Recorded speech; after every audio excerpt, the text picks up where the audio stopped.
Michaelnagar Shikha Niketan Higher Secondary Government-sponsored co-ed English medium school has taken an excellent initiative of teaching and make our students learn day-to-day lessons through audio and video in our YouTube channel. Teachers of all the subjects are working hard to enhance these online classes in the midst of this pandemic situation. It is a request to all the teachers, students and guardians to click the bell icon and subscribe our channel. We are starting and we are going to start with Krebs cycle.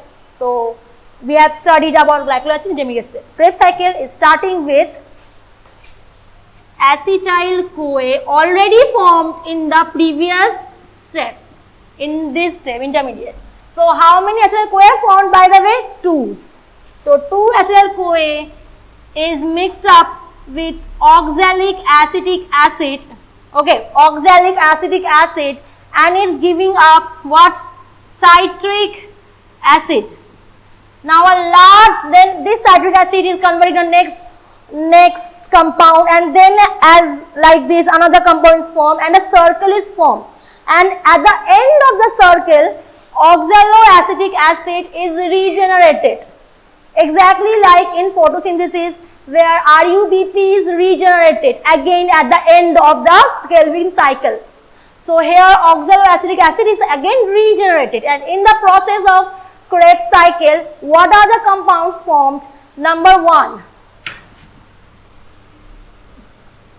it formed 4 carbon dioxide, it formed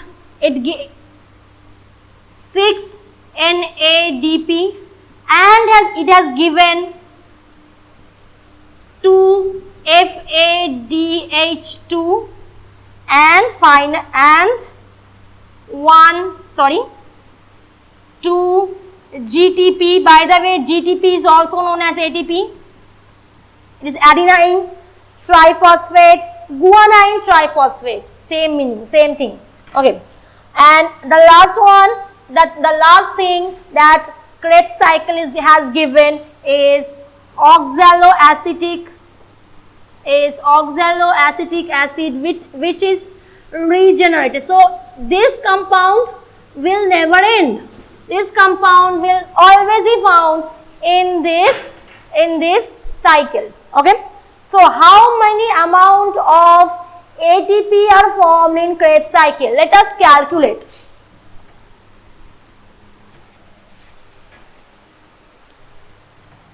Number of ATP formed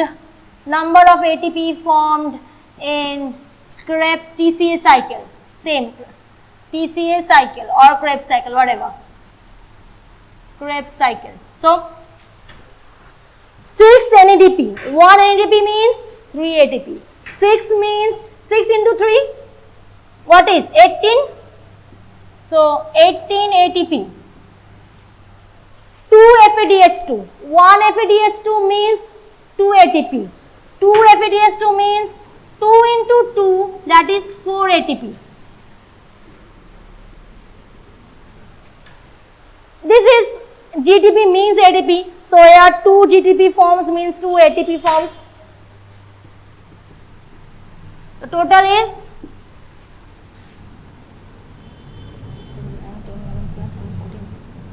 24 ATP. Okay, so 24 ATP are found in Krebs cycle. Before we go to the next part, that is electron transport system or electron transport chain, let us calculate the amount of total ATP as a whole formed till now. So 24 ATP are formed in Krebs cycle. As earlier we have discussed, in glycolysis how many ATP are formed? In glycolysis 24 are formed in Krebs cycle. Krebs cycle.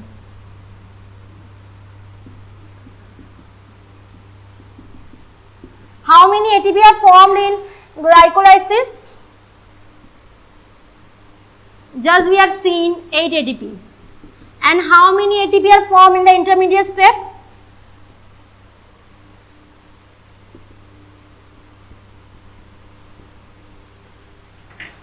6 6 ATP. So if we add it up, it will come 38 ATP. Okay, so a complete breakdown of glucose is giving you 38 ATP. So if we write the formula of respiration, we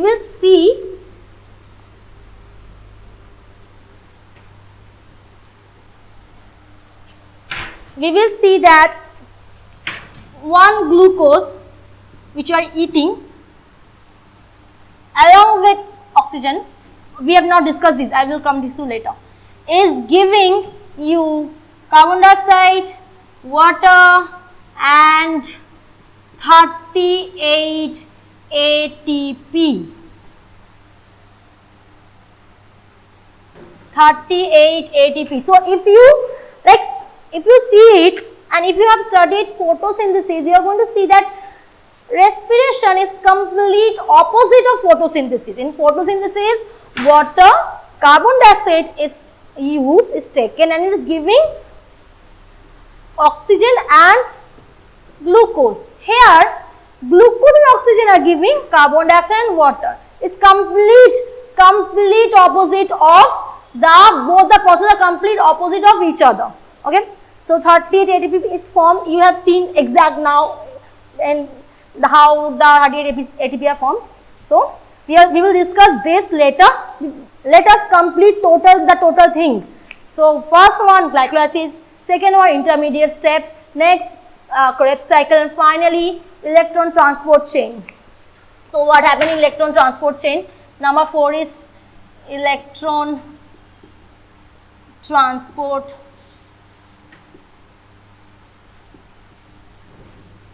chain or ETC. So what happens in electron transport chain?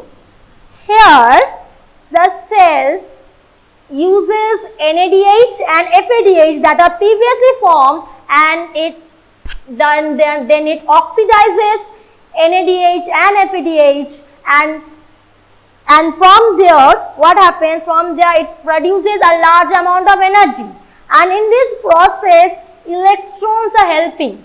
Electrons are transferring the electrons are transferring from one complex to another complex, and finally a lot of energy is formed, a lot of ATP is formed. So this process is known as electron transport chain. Why? Electrons are transporting from various complexes, that's why the name. It is also known as oxidative phosphorylation. Why? Because ATP is forming. We know previously that phosphorylation means formation of ATP from ADP. So phosphorylation means, so here ATP are forming at the end. And why the name oxidative? Why? Because NADH and FADH are oxidized. Okay, so they are oxidized and forming ATP. That's why electron transport chain or ETC is also known as oxidative phosphorylation.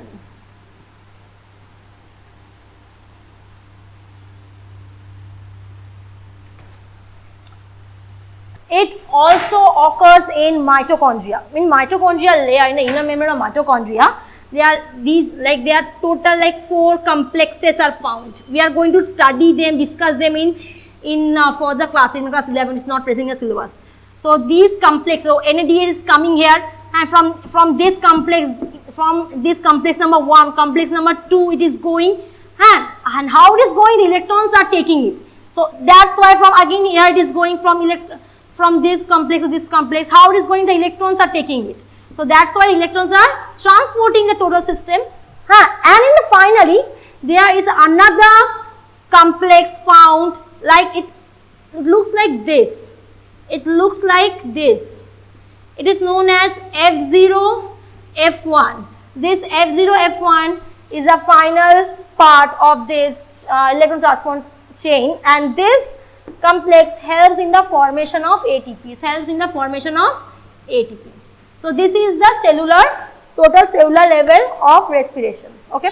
Now we are going to discuss some another things. Like there is a huge similarity between respiration and combustion. So you know what combustion means. So in what are the similarities? In respiration it is producing a large amount of energy, and in combustion also it is producing large amount of energy. But there are some differences as well in both the processes. What are the differences? Number one, in respiration it needs a cell, it is a living thing, it occurs in a living thing, so it needs a cell. In combustion there is no need of any cell. Number two, in respiration, respiration is a biochemical process and combustion is the physiochemical process. Number three, respiration provides, in the end it's for 38 ATP is a very less amount of ATP, and in combustion a huge amount of ATP is formed. Number four, in combustion it requires oxygen. Oxygen is mass in combustion, but in respiration it can take place in presence of oxygen as well as in the absence of oxygen. So both can be taken place in respiration. So these are the differences you need to learn. And the thing, there are two types of respiration. You need to learn this as well. So the two types of respiration are aerobic and anaerobic respiration. So there are two types of respiration, aerobic and anaerobic respiration. So in aerobic, as the name indicates, it needs air. So in air what is present? Oxygen. So in presence of oxygen this process, this respiration is taking place. That's why it's called aerobic respiration. So the previous formula we have written, that is C6H12O6, and oxygen is giving carbon dioxide and water. So this is aerobic respiration. Because if you are given to write the definition of aerobic respiration, do write the formula as well. Without formula you are not going to get any marks. Next, number two, anaerobic respiration.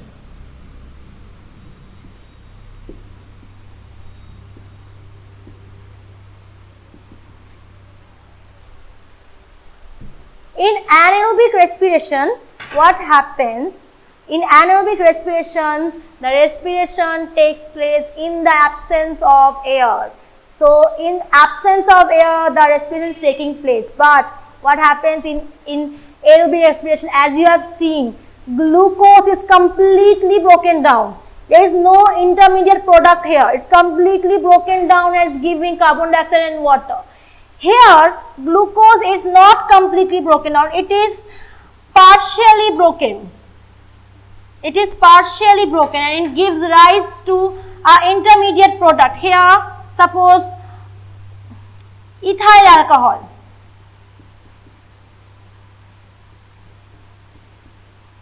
Carbon dioxide plus water. So here it is partially broken and it is forming an intermediate product, and the amount of energy produced in anaerobic is very low. Here as you can see 38 ATP are produced and here only 2 ATP are produced. So this is called anaerobic respiration. Anaerobic respiration is also known as fermentation. There is no different meaning.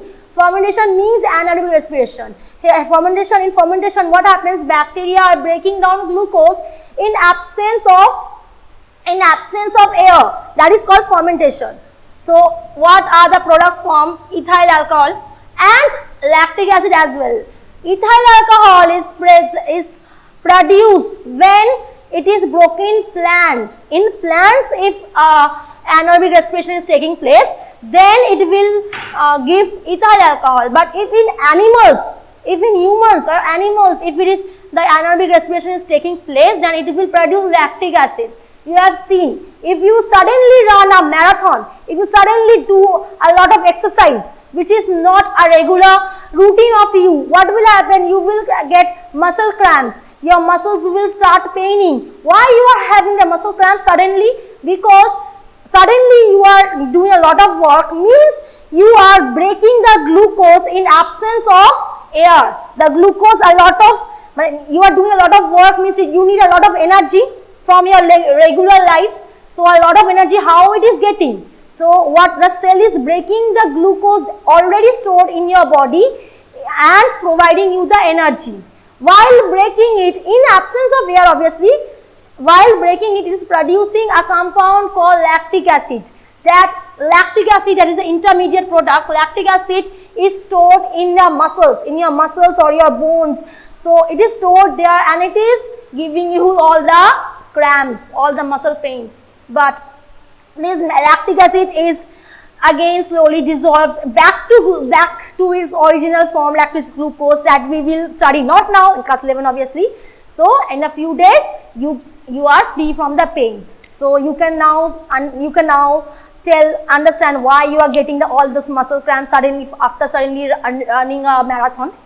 So you need to learn the definitions as well as difference. Here completely broken down, incompletely broken down.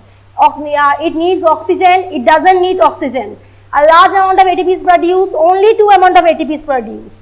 So these are things you need to remember. And the last thing I want to tell, that is respiration is a complete opposite process of photosynthesis. Just now you have seen that whatever respiration is doing is a complete product of photosynthesis, and whatever photosynthesis is doing is complete opposite of respiration. So and finally you need to remember what are the significance of respirations. So what the significance is, providing you a large amount of energy, and it is keeping the balance of carbon dioxide and oxygen. So you are taking the oxygen, giving carbon dioxide. The carbon dioxide is taken again by the plant, giving oxygen. So the balance is maintained. So and finally the lungs that is required for respirations and the alveoli present in them are very delicate. So if you smoke, what happens? While smoking, all the cilia present in the lungs and in the throat, these are damaged. All the cilia are damaged, and the alveoli is burst. The alveoli are burst, and for that, what happens? The person may get lung cancer, and even the person who is not smoking but is in front of a smoker is getting all those smokes, that is he is inhaling all the smoke. That person might as well get cancer. So please don't smoke, it's a very bad thing. And another thing you need to remember, in respiration 2 processes are there by which we breathe, that is inspiration and expiration. Inspiration means you are taking the air, and expiration means you are giving out the air. And in between the lungs, suppose this is a lung, there is a dome-like structure called diaphragm. This diaphragm is separating the thorax and the abdomen. It is present between the lungs and the stomach. So this helps in the breathing. When you breathe in, you are getting a lot of air. Now you are giving a lot of air from the lungs, and this diaphragm is becoming a dome shaped. Okay. So this is all that is present in the chapter of respiration. You have to go through the chapter, but remember one thing: if you are writing, if you are telling other people the respiration definition is taking in oxygen, giving out carbon dioxide, then you are going to get a complete zero. Then you are completely wrong. That is not a definition of respiration. In the starting, I think I have told the exact definition. So while telling other people or while writing in your exam, do write that thing. Okay. Thank you. Thanks for watching. Leave a like and comment. Subscribe. And do share the video among your friends.